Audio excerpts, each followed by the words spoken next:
So if you listen to my last video, you're going to learn about the multiple perpetrator stalker network and what they do, converting surveillance into data, media, memes, content, publishing, whatever. And you're also going to learn who exactly are the multiple perpetrator stalkers. They call themselves the Chosen. They're affiliates in the Twin Flame universe, and a lot of them are podcasters or social media influencers that are a part of a network engaged in guerrilla marketing or growth hacking via surveillance abuses and a surveillance abuses based algorithm or conversational circuit. So all of their script, everything that you hear them talk about on the podcast, as well as everything you hear them talk about on these platforms on their own individual channels and videos, is based off of the data pulled in from that surveillance abuse, okay?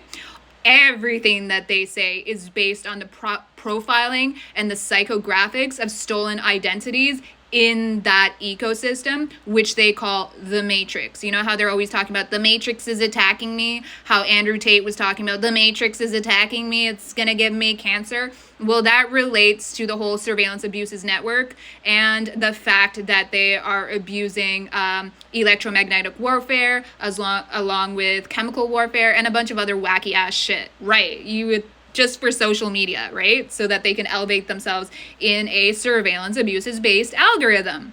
Anyways, what I wanted to add to that was a tangent about them being related to deliverance gospel or prosperity gospel. So a lot of the religious networks have hooked up with the tech bros and they're doing something called geofencing. So there's a lot of data brokering going on in the background in regards to actual religious networks like the churches and things like that, which you would think is odd because they make odd bedfellows, right? They're hooking up with a bunch of Satanists, they're hooking up with occultists, they're hooking up with the music and entertainment industry. They're hooking up with Epstein's client list. They're hooking up with the tech bros. I mean, this is a whole big giant swap, but they're all engaged in the same project. And that project relates to transhumanism. Odd, right? Why are the churches and the religious networks involved in transhumanism?